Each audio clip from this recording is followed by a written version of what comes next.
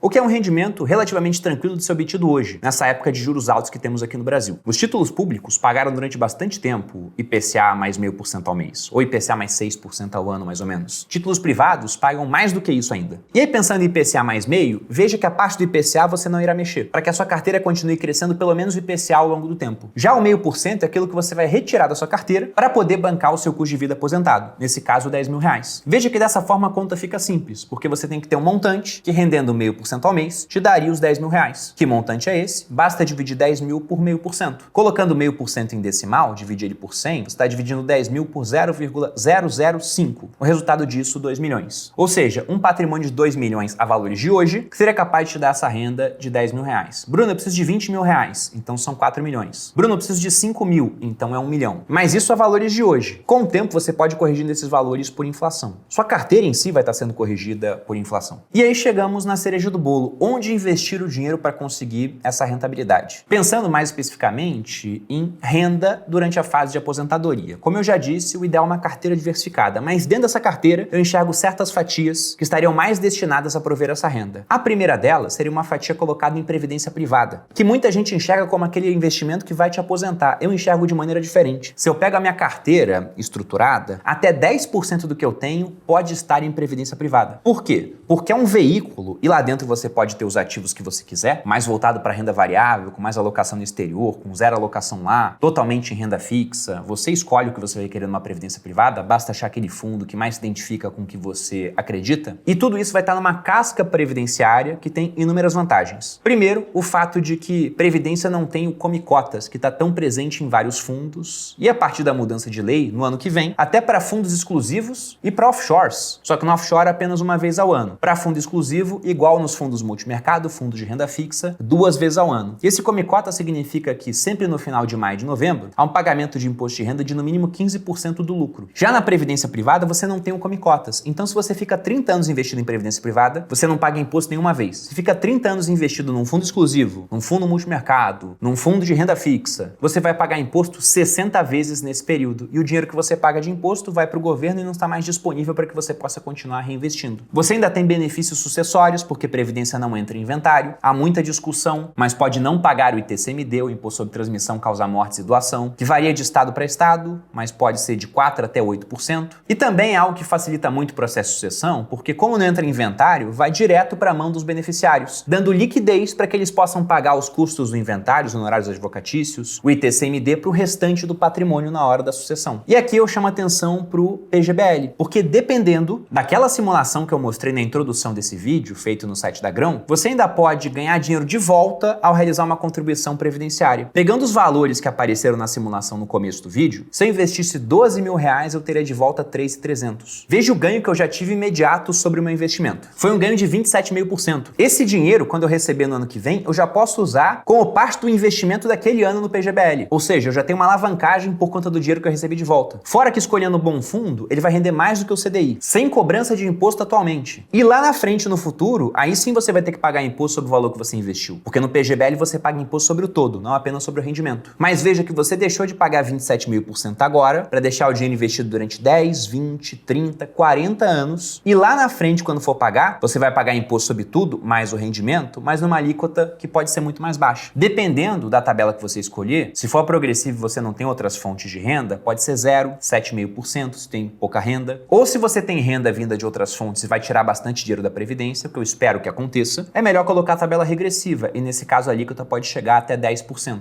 E aí temos um ponto interessante, porque tirando as aplicações isentas de imposto de renda, que muitas vezes são mais adequadas para o curto prazo, LCA e LCA, por exemplo, começa a perder para CDBs em 1 ano e meio, 2 anos, a boa parte está perdendo já. Mas tirando as isentas, nada no Brasil paga tão pouco imposto quanto uma previdência privada, se você escolhe a tabela regressiva de imposto, ou a progressiva quando ela te favorece mais. Por isso que eu digo, que previdência tem um espaço na minha carteira. Aquele espaço destinado às alocações de longuíssimo prazo, já que o prazo de uma previdência, para vocês planejar bem, é pensar em 10 anos, não menos do que isso. O segundo investimento que pode ser muito interessante para isso é um investimento que foi lançado esse ano, que é o Tesouro Renda Mais, uma das opções de títulos públicos disponíveis dentro do Tesouro Direto, aquele programa voltado para pessoas físicas, facilitando o acesso à negociação de títulos públicos. Se você entra no Tesouro Direto hoje, você tem vários tipos de títulos. Tem lá o Tesouro Selic, Tesouro Prefixado, Indexado à Inflação, Tesouro Educa Mais e tem o Renda Mais que foi lançado no começo do ano. Como que funciona o Renda Mais? Durante um tempo ele vai acumulando o volume de dinheiro até que depois ele começa a te dar pagamentos mensais durante um período de 240 meses, ou seja, 20 anos. Esses pagamentos, eles vão sendo corrigidos por inflação ao longo desse tempo. Assim como todo montante é corrigido por inflação até que começa o pagamento e depois continua a correção sobre o saldo restante, que não foi pago ainda. O Tesouro Renda Mais, ele foi feito como uma maneira de complementar a aposentadoria no futuro. É bem simples de ser entendível, vai te dar um rendimento de um título público indexado à inflação. Hoje você tem títulos de diferentes prazos. Atualmente temos 7 em negociação, o que vai começar o seu pagamento no prazo mais curto começa em 2030,